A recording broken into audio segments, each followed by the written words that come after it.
Hello, everyone. This is Yu Tsai. Welcome to Let's Talk. Today, my guest is none other than Maulik Pancholy. You might know him from Weed and 30 Rock, but you also might have heard him on Sanjay and Craig on Nickelodeon. So I'm so excited to have him here today because he's not only an actor, he's an activist for Act to Change, and we're going to talk all about that. Thank you so much for joining me today. Yeah, thank you for having me. I'm so excited. Well, I've been watching you the last 6 weeks, how active you have been on the internet, really helping to spread the word for Act to Change. So let's jump right into that. What is Act to Change? Yeah, so Act to Change is an anti-bullying organization. We are focused, we're here for all young people, but we specifically focus on Asian American and Pacific Islander youth, which includes the full diaspora of East Asian, Southeast Asian, South Asian, Sikh, Muslim, immigrant. It's also LGBTQ kids. Act to Change. So I'll just give you a brief background.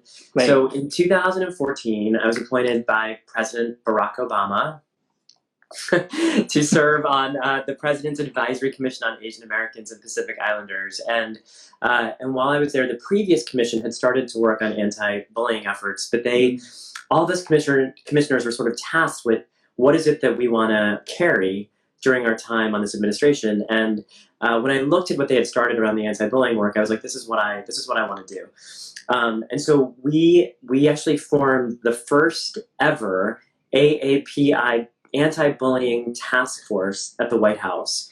Wow. It was 25 people from 5 different departments, and it was crazy how quickly things were moving. I mean, I don't know what the White House is like now, but I'll tell you this: that when I was working there, there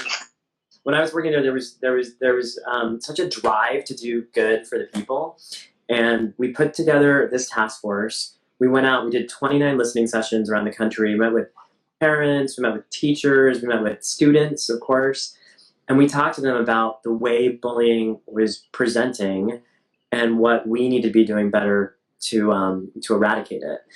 And so from those listening sessions, we came back with this understanding that Asian American and Pacific Islander kids were being bullied in ways that weren't always being addressed by the campaigns that already existed. So whether it was for their appearance, the shape of their eyes, wearing a turban, the color of their skin, the accents they speak, perceived immigration status. I think we've all heard the go home, go back to where you belong. There weren't really other anti-bullying campaigns that were dealing with that. And we also understood that culturally, and this is going to be a generalized blanket statement, but we heard a lot of stories around the fact that parents in our community didn't know how to talk about bullying. Absolutely. I concur. I grew up with that because I think the older generations, being the immigrant here, first generation immigrant here, I know that my parents definitely didn't have that education to help us and to deal with what we're dealing with on a social capacity every single day, right? Your parents tell you, what most Asian parents just says, just stay invisible, hide, and just do really good in school and be a doctor, be a lawyer, show them what you got, but don't cause any noise. And because they didn't know how to make the right kind of noises out there to make a difference, That's right. And I think a lot of times, when we were starting this campaign, it was 2015, and there was still a lot of, and I think there still is, but by the way, now we're dealing with other stuff, but there's a lot of anti-Muslim and anti-Sikh hatred that was happening. And by the way, completely misinformed, just because Sikh American students were wearing turbans to school and people thought wearing a turban meant you were terrorists. Sikhs had nothing to do with terrorism, around 9/11, but that was the perception. But we literally heard parents saying, well, if a kid calls my kid a terrorist, well, they should just do their homework done. Don't worry about it. And not really thinking about the real damaging effects. We know that bullying has severe impact on mental health. At the least, it might mean not doing well in school or becoming introverted or dropping out of school. And at its worst, it could lead to, suicidal tendencies and depression, addiction. So anyway, that's kind of how Act to Change formed. And then in 2017, when the White House turned over, it became very clear that this could no longer exist as a White House campaign. So myself and a few other folks from the White House, it was just a few of us being like, we got to keep this alive. and we stuck with it, and now we're a full-fledged nonprofit, able to, because we had sustained the work over a few years, we've been able to really respond to what's happening, and what's been happening in the world in the last few months, and certainly what's happening today. So now the administration is not behind this cause. How do you get the words out there? Because I know I found you through Act to Change, and because at the time I really wanted to celebrate Asian American Pacific Islander Heritage Month. So I reached out to a lot of the Asians in the community that I work with, actors and actresses, and Lisa Ling, the journalist. And it was through Lisa Ling's link, that I was able to find you. Then I saw Act to Change. I go, wait, how did I not know anything about this? And and then I text you right away. I say, what can I do to help? Because what can we do to help? How do we support this organization? Oh my gosh! Well, thank you for asking, and thank you for giving me the opportunity to say this out loud to everyone who's tuning in. Well, so simple things are: follow us on social media. On Instagram, we're at @_Act to Change. On Twitter, we're at Act to Change. At Facebook, Act to Change. I'm not in the business of trying to get followers, but it's really so that you can hear the messaging and also understand what's going on in the world. We have a website. It's acttochange.org. On the website, we have an opportunity to take a pledge to stand up to bullying, and it's it's as simple as clicking a button. But what it requires is that you read some information around what bullying is and ways to be not to be a bystander, but to support someone who might be being bullied. So it's a really easy lift to do it. Obviously, you can donate at acttochange.org. But we've gained a lot of traction in the last several months because we've been hosting a number of webinars around the rise in hate due to the coronavirus, now around supporting Black Lives Matter and the need for unity between Asian Americans and Black people. And those have gained a lot of traction. Our events are getting viewed 50, 60,000 times, which for a small nonprofit is quite a reach. So, check that out. Yeah. Well, timing could not be more important for people to know this organization. And what I love about it is that you are actually redefining the word bully. And 20 years ago, coming to this country, living in Terre Hill, Indiana, and then moving to a little town of 40,000 people in Robinson, Illinois, bully, it was just simply somebody pushing you, or maybe they say, where you're from, go back to your country, or whatever, this name calling. But now, bully is not just what we see in school.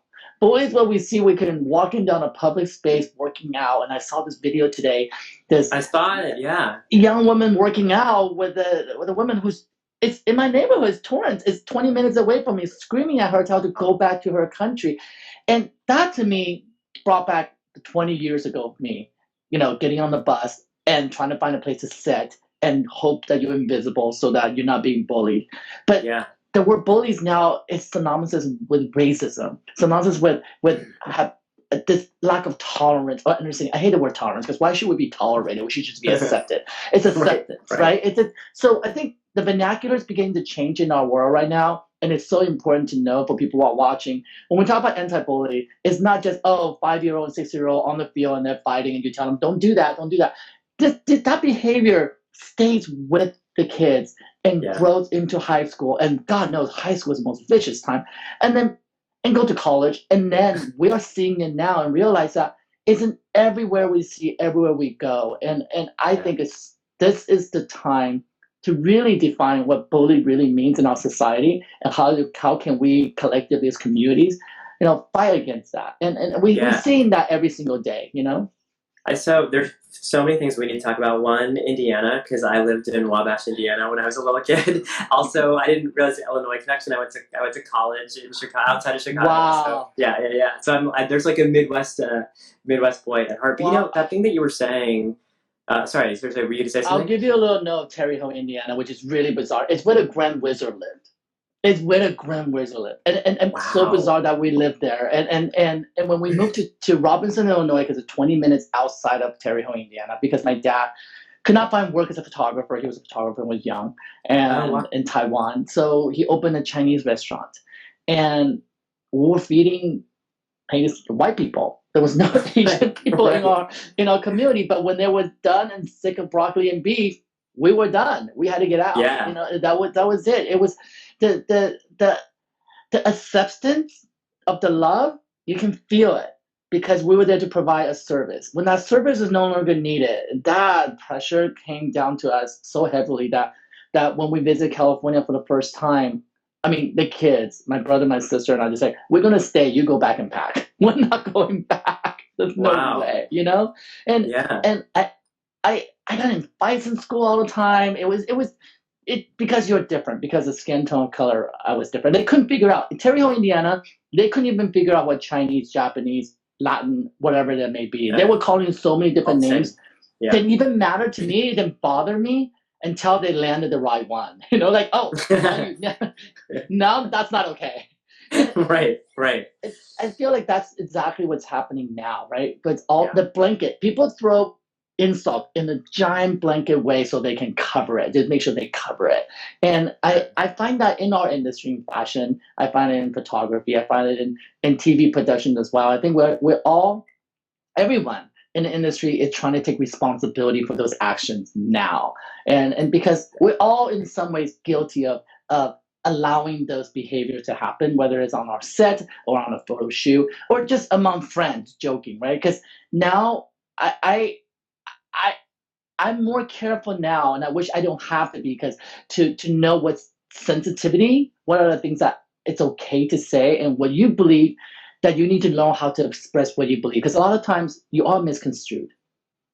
Yeah.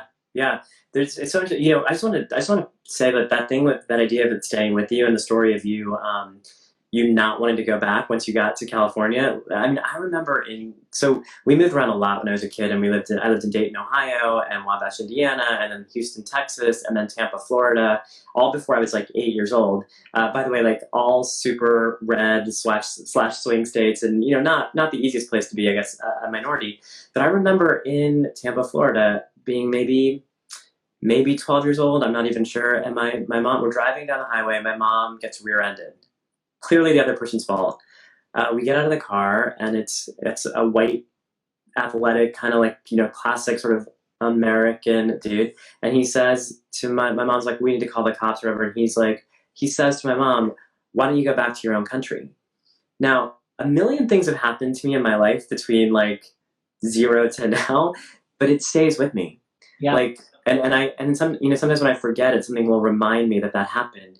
And I just think that, you know, even what you were saying, like being welcomed because you had a service to provide, and then when that went away, you know, we did this solidarity convo for Act to Change, and we had Bo Tao Urabe, who's the executive director of the Coalition of Asian American Leaders, based out of Minneapolis, and they issued a statement when George Floyd was murdered, and in their statement, she talked about how we, like Asian Americans, our acceptance in this country is conditional.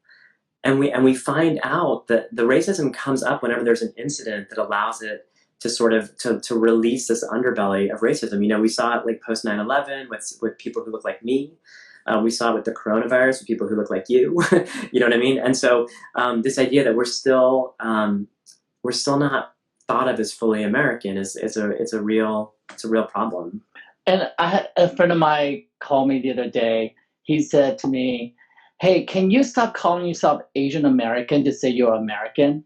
And my skin started crawling. And and he is whitest white friend I have. I know for 40 years. This is my closest friend.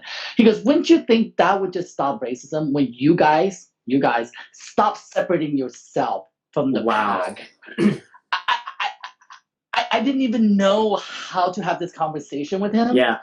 It was the same conversation he was asking me, why is it Black Lives Matters and not all life matters? And at that point, I had to make a choice. Do I go down this rabbit hole and try to educate a friend I know for 40 years? Because I know by the end of that conversation, we probably would never be friends again.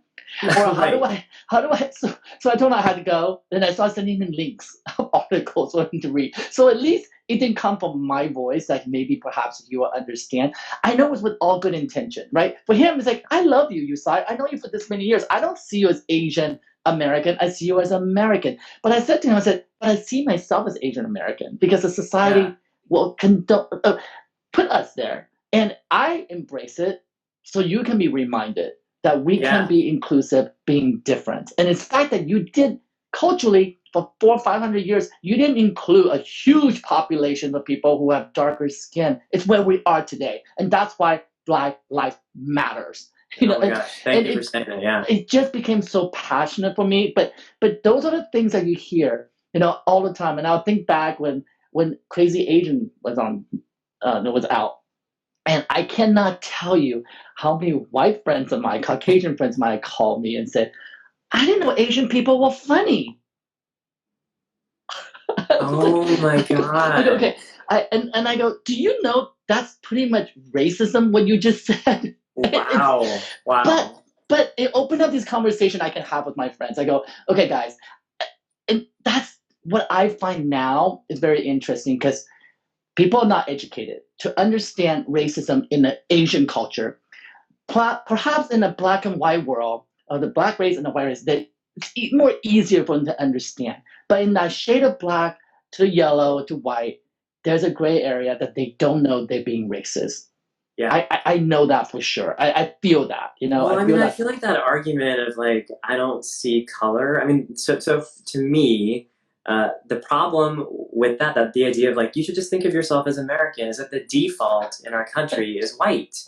And the thing is, like, I'm actually very proud to be Asian American. I'm very proud to be Indian American. I'm very proud to be South Asian American. All those categories that I fit into are not to amplify the difference, but it's because white shouldn't be the default. And I think about this. We were talking about this a little bit earlier. I wrote a book. And I wrote, and my book's about, it's called The Best at It, by the way, but it's about a 12-year-old gay Indian American kid. And part of the reason I wrote it was that I wanted the representation that I didn't see in books when I was growing up. I never read a book with an Indian American character. And in fact, when I went on book tour, because the book is for a middle school audience, I would speak to like an auditorium of 700 kids and say, hey, how many of you are reading a book with a lead Indian American character? And like one hand would go up. And sometimes at the end of the rally or whatever, the I don't even know what you call it, the thing I was doing, the teacher on the way out would be like, hey, just so you know, that character's not actually Indian American. They're kind of confused. And there's just, like, that representation just doesn't exist. But I bring this up to say that when I was a kid, I loved books. Mm-hmm. But all the characters were white. And so often I would think I had to be more white just to exist, because why was no one telling my story? Why were there never characters who looked like me? And so I think that's still why we have to kind of say I'm Asian American or Indian American, is because I don't want you to assume that I think white is better. I think white is the default. Right. And in fact, I hope with my book, and I think this is happening. I've been doing like virtual classroom visits, and now because the book's out, a lot of kids have read it, and there's so many white kids who relate to the lead character. So it's not that we can't relate to each other, but like we have to have our stories out there, It's interesting because it is truly about educating from the ground up. Because my godson is 6 years old and he's mixed race. His dad was my best friend who passed away of a heart attack 2 years ago. So I took on a lot of responsibility being with him. But he's the best gift my best friend had ever given me. And he's half Japanese and half Caucasian. And during this whole pandemic was happening with coronavirus, he understood the mask. We tried to let him understand. And the other day, he asked me, why is there a protest? And what's Black Lives Matters? And here's a 6-year-old that is forcing me to teach him what it meant. And I asked him, I said, do you remember your friend Jay? He goes, yeah. He goes, your Black friend Jay? He goes, he's not Black. He's just my friend. And I go, that's it right there. 6 years old. I go, that's exactly what we're doing. We want everybody to understand he is just your friend. He is who he is, and you don't see it. And I was so proud of him. I mean, I can start crying talking about it because I couldn't find a way to speak to him, but he, in his core, already knew. And he will tell, he raised his hand the first day of school and in kindergarten, the people ask where you're from. He didn't say Pasadena. He's like, I'm half Japanese and half white.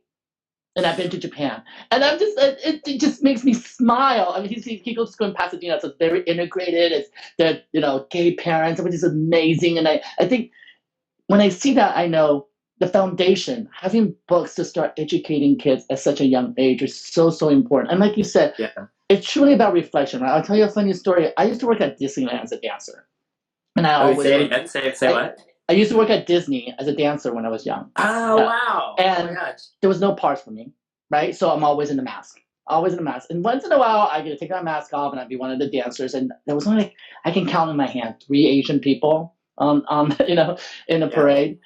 And then here comes Aladdin. Oh, you can do Aladdin.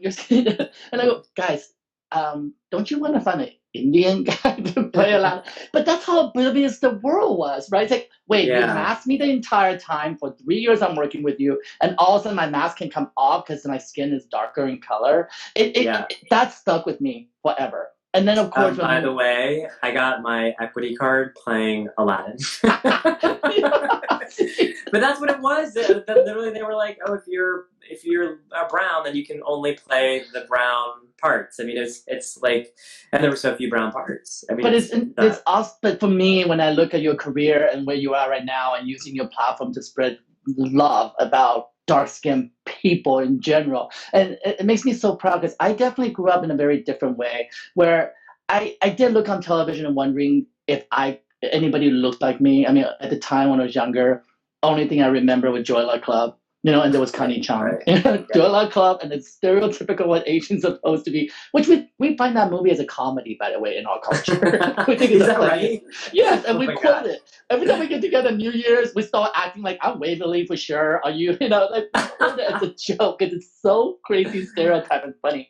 But for me, I did want to get into entertainment industry when I was younger. And I was so oblivious of color that when I call central casting to find out what they're looking for that day, I show up for black people casting, I show up for yellow people casting, I show up for white people casting. And I did because they're like, you're in the wrong casting. I go, you need a man and you need to be able to rollerblade. I can do that. He goes, but you didn't listen to the whole entire casting breakdown. We're looking for a white guy. I go, I can be a white guy. And that's how I really was. I had no clue. And part of that really helped me break into the industry because I show up at the wrong places at the right time all the time because I wanted to be oblivious to that. But what's interesting is that doesn't work now. Right now, it's completely different. I think we are aware. For the last 5 years, I questioned my career many times. Did I not get the job because I'm Asian? Or did I get the job as Asian? It's twofold, right? Constantly. Right.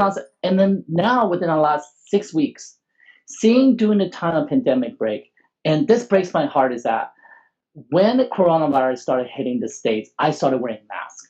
Because in Asian culture, we wear a mask because we protect others, not the other way around. And I'm living in West Hollywood. I walk down the street, walking my dog. People run the other way like I am diseased. And the looks and the craziness of it, that it's when I felt that racism all over again. And that's when I began to post about it and start reaching out to the community to know this is what we need to do. You need it. And that's why I started an initiative with Let's Talk, start raising money for bringing masks to communities. And then we've done over 100,000 thus far. So I'm very proud of that, the work that we've been doing. But it took a lot for me. And it took my brother, my family goes, it doesn't matter what they're saying. This is the need of the community. Just do what you have to do. But watching Asian people on the subway being persecuted because they're the ones spreading the diseases, or Asian old man walking down Chinatown wearing a mask and gets beat up by whoever attackers. It breaks my heart. And I'll tell you that to me, it's the reason that I truly stand behind Asians for Black lives. And I said this so many times is because I hope one day when the Asian community needs a force like what we have now, the solidarity that we have now, that we see in the Black community, they will do the same for us. Because the Asians has been quiet all the time. Lisa Ling, when we were talking, she reminded me that the Japanese were the only race that were put into camps. And when the camps were over, the gates opened, they did nothing. They just went back to work as if nothing happened because that's the culture that we were brought up to be quiet and be silent. So I couldn't be more excited about active change to allow Asian people not to be silent. Yeah. I mean, I think something that's been so amazing is when we hosted our United We Stand event, So a year ago, we partnered with elected officials and municipalities and organizations, and a year ago, May 18th, we Act to Change had May 18th declared as the first ever AAPI Day Against Bullying and Hate. That's the day I found you, by the way. Yeah, well, so a year ago, it was a pretty small event, honestly. You know, it was our first year doing it. We were a small organization then.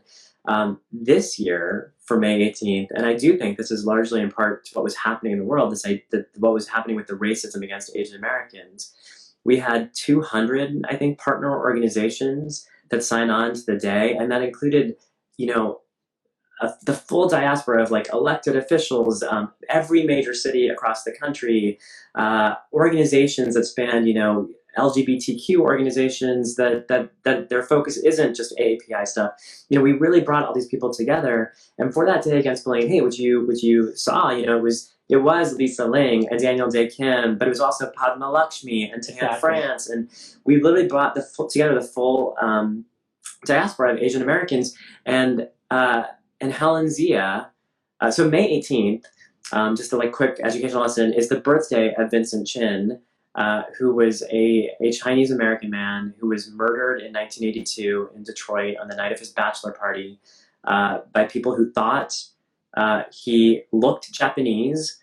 And there was a lot of racial tension because it was in Detroit, it was outside Detroit, and the auto industry had been, you know, there was this perception that the American auto industry was going down because of Japan. So it looked very similar to the coronavirus. So look, this idea that we think this is happening because of you, and we hate you because of it, and we're going to attack you because of it. So the second annual AAPI Day Against Bullying and Hate was on May 18th, as will always be, on the birthday of Vincent Chin. And Helen Zia, who is a journalist who was very active in galvanizing the community and getting charges pressed against Vincent Chin's murderers back in 1982, was one of our guest speakers. And it was amazing hearing her speak because she talked about when Vincent Chin was murdered, it was really the first time that the Asian American community came together, like the full diaspora of Asian Americans, and across gender and age and sexual orientation. And I think it happened again here with the coronavirus.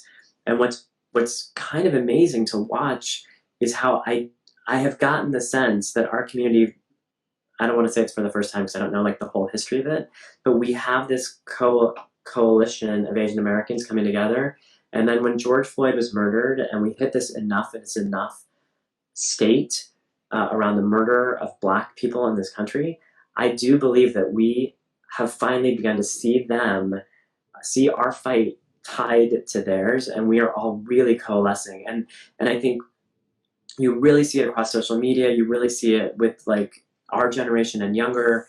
And I think like, you know, talking about your friend who you sent all the links to, I think one of the challenges we have now is to have the difficult conversation with people in our own community who are still racist against Black people.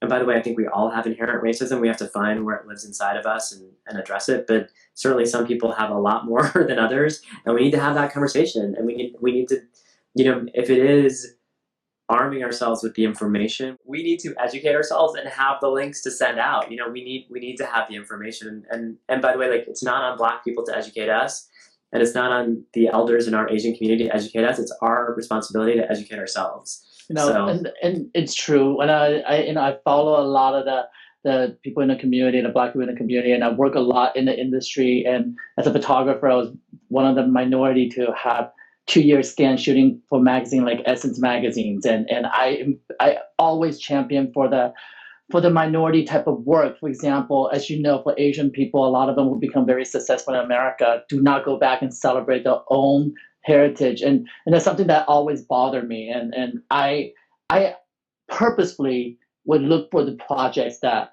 people think it's a second market. In fashion, we hear that a lot. Even when we're casting for a magazine in the Southeast Asia market, for Vogue or Harper's Bazaar, and you have an agent on the other side who's white as white can be, would literally said to me, well, so-and-so, like Lu Wen or Fei Fei, the biggest models, Asian model in the world, oh, they don't do that magazine. Their name is too big for that region. I go, they came from that region. And I have literally got into screaming matches with model agents saying, where are you have the right to tell me about the cultural relevance of what I do to the people I want to photograph from people who are from that country. You should encourage them to celebrate and not have classism. It's so much about classism as well, right? And it's a constant battle. And I find that even within our own community, the anti-bully is so important. It's not just being bullied by the other colors. In the different shades of who we are, we need to really come together and celebrate each other, because in the world of at least my business, Asian community don't always support each other. Yeah. They don't. And I'd be the first to admit that. But when I see the Black community, when I work with my friends, they are so collectively solidarity. It's incredible. And I wish for that for our community, because that's something that I still find it very difficult to understand, that why are we still going, I mean, 2020, and we have to educate our own color to love ourselves. It's crazy to me. It's crazy to me. Well, I don't want to get too like woo spiritual, but I also think that, you know, I think that we've come from an ideology of scarcity. You know, this idea that like there's very little out there, and if I'm going to get accepted, if I'm going to make it, if I'm going to get ahead, I'm going to have to behave a certain way. I'm going to have to do this for me, and I can't share that with anybody. You know, like.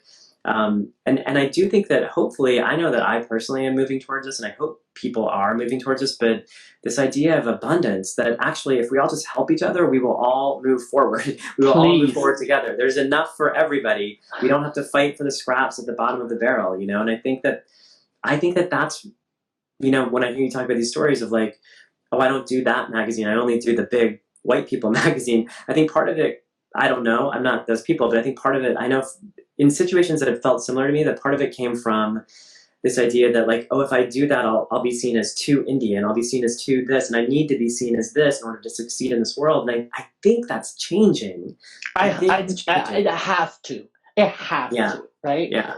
To me, I always constantly felt like I'm being bullied in the fashion industry when I ask for something, or I request for something, and because of the region of the magazine I'm shooting, the American editors, American agents would try to educate me or tell me that it's not the area for their model, and not for the right reason, right? Not simply because they've been there already. They don't need to go there, and that it makes we can have a whole hour of that venting, ranting about this.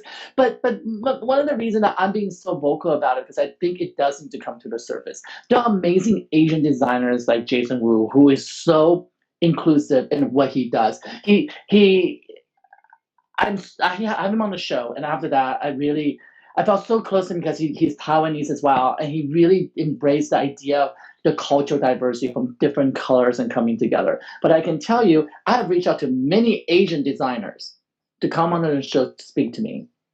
And I know in my heart, they're simply just, I don't need that. I don't need to have an Asian platform.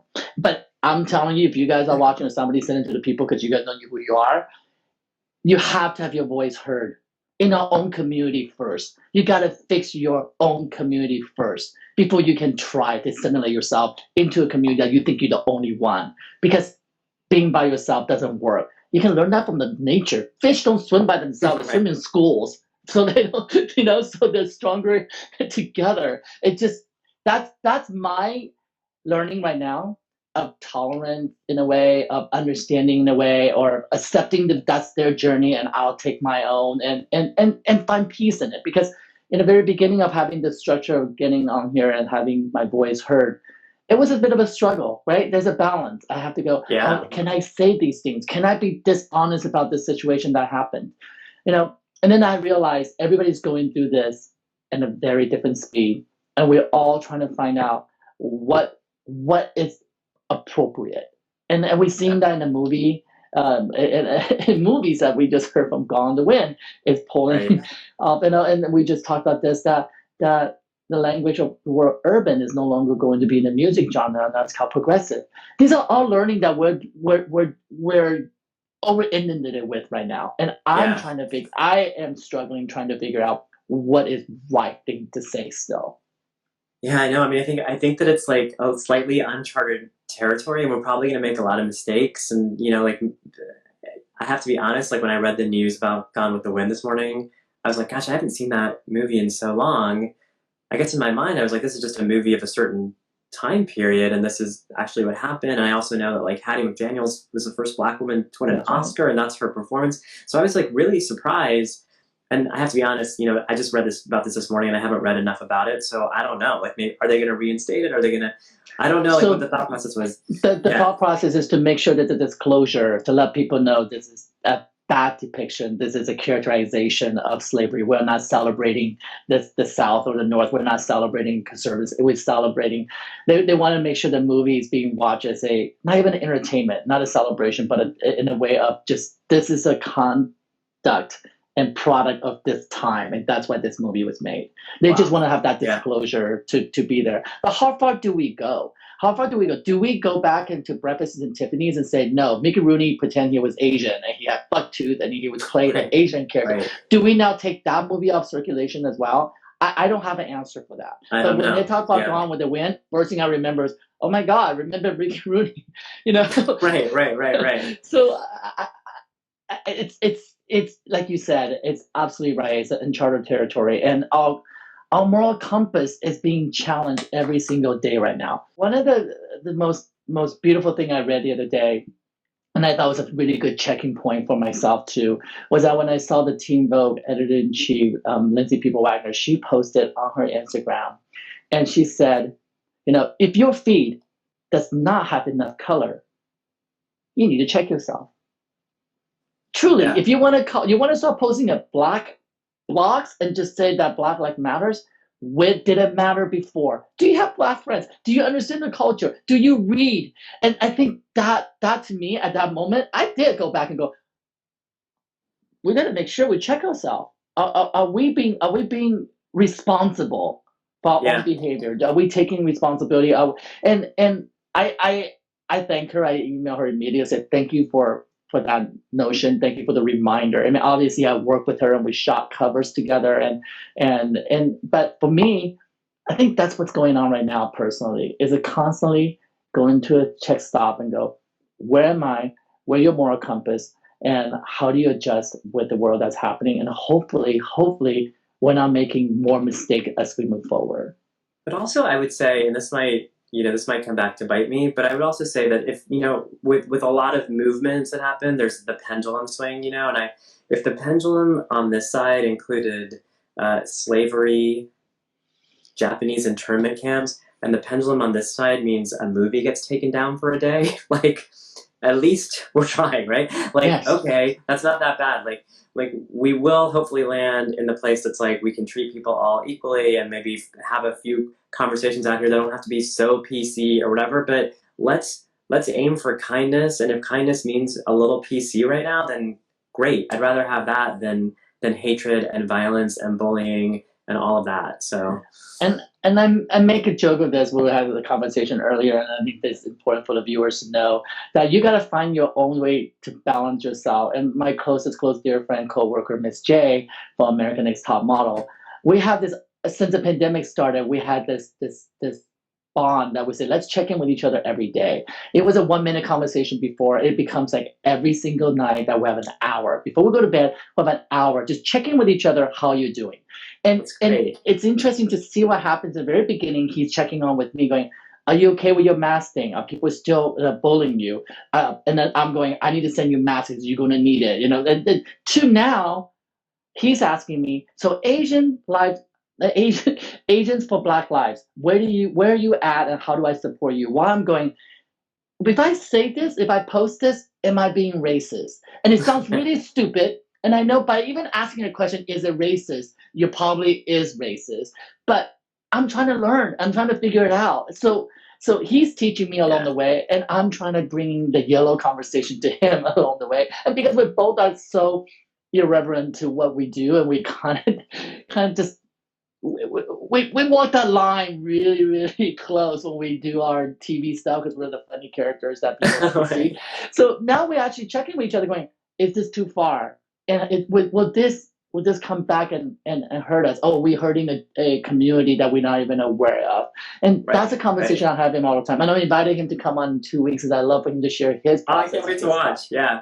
Yeah, but by the way, like I feel like for so long the conversation would be, someone would say something and the other person would be like, "Oh, that's offensive." And they'd be like, "Well, that I didn't mean to offend you, so why is it offensive to you?" And now at least we're asking the question ahead of time because there are things that are offensive and there are things that are racist, and the idea of like being careful about what you're putting out in the world is I'd rather have the conversation before, or if the conversation happens after. I hope that we're listening right now. I hope that something that comes out of this is that we listen to people. I've heard from so many people.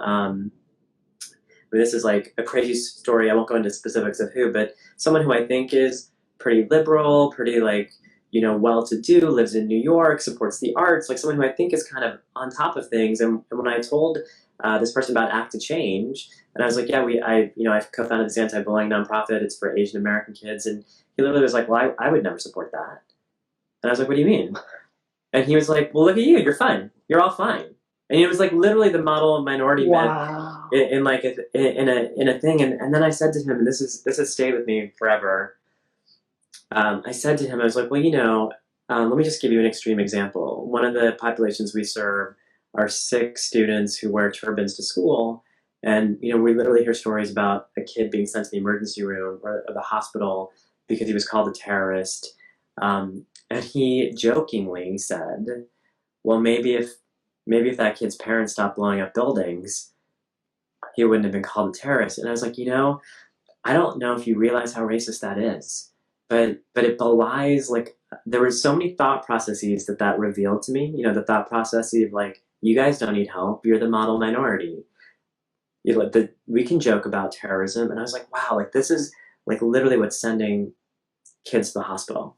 Yeah. So hopefully, hopefully from this moment, people like him, I don't know if they will or not, will start to be like, before I say this, let me think about it. And hopefully part of that thought process is like, I want to be a better person. I want to do better in the world. And we are seeing accountability being taken, right? We're seeing celebrities now putting anthems together that they'll take responsibility and in a way apologizing before they get caught, I think, for things that they have done. And I too, I will admit that I'm known for being to say the most inappropriate things. I'm known to shock value, and that's how I got on television. I was known as the Gordon Ramsay's of fashion. I treat myself like Hell's Kitchen for television's sake. And in real life, who does that? But in the perceptions of reality TV has put this persona out there of who I was, how aggressive I am at models, or how I treat my crew or whatnot. And even though it's not the truth, I still did put a persona out there that people think that's okay. And I had to live with that. And now I too have to go on the apology train and say, this is part of my behavior and this is something I'm going to own up to. And I hope I can continue to do better. And using even this platform now to apologize and own up to it. And hopefully people, I don't want to say pass, but understand and tolerate my bad behavior then, with giving the forgiveness now to move forward. I think all of us are going through that because, like you said, it's so right what you said. We're all racist in one way or the other. Liking something, disliking something, judging something, not judging something. It's how we distinguish what we love and what we don't, right? But if we can start teaching people, and we are trying, that color is not where you judge you like or not, and the skin of our color. Pick a color you want for your house, who cares, or your car. But begin to look at color of the skin of people, not as a place to start for the judgment. And learn from my 6-year-old godson that Jake is just Jake. I didn't know he was black. Did you just tell me he was black? I think we have hope. I think we do have hope in the progress that we're hitting. And I personally love the pendulum. I love it that swung so far. I love it. I love seeing that this is happening. It's the quiet noise. I'm not the type of person. I'm definitely not the Asian who bows and walk backwards and say hi to people. I'm like, hi, right to your face, and right. And now is the time that we make those noises, and now is the time that people should stand up for what they believe in. I also think, it's like just hearing you talk about that. By the way, it's so beautiful and moving, and I really appreciate that you're talking about like examining your own behavior and looking at it, and it's really interesting because I've become a pretty loud, a vocal spokesperson for the community, for the Asian American community, for the LGBTQ community. But I have to also admit that I have this platform now with Act to Change that allows me to do that work. But there are certainly times in my own life still where I fall into that. Like I want to just keep my mouth shut. And, I think, we're both in this entertainment industry, which is really challenging. And, you have to fight so hard to move up in the world in it. And it has a huge culture and history of racism, and some of it more overt than other ways, but certainly a lot of it. And it is a system where, especially as an actor, we're often taught to not have an opinion. Your job is to be as creative as possible and offer the director many choices, but not to really have a thought. And it's one of the reasons I found writing really interesting, and we're working on adapting my book for television, and that feels really interesting for me to create that voice. Thank you. But I look back at my own behavior in the industry, and some of the jobs that I took, and also the feeling of getting a job, even though I could feel that thing of oh, this kind of compromises how, I don't know if I really feel like this is right, but I really want the job, so I'm going to do it. Just being complicit in the world that allows these systems to be in place, And so I think hopefully we're all going to be more vocal about that, I think then when we get back to the world and there's TV and theater and film again, and jobs come my way, I hope I will say, and I've already been doing this obviously, but more actively, this is wrong. No, I'm not going to do this. And not only am I not going to do this, but please change this so that someone else doesn't just take the job and do the very, yeah.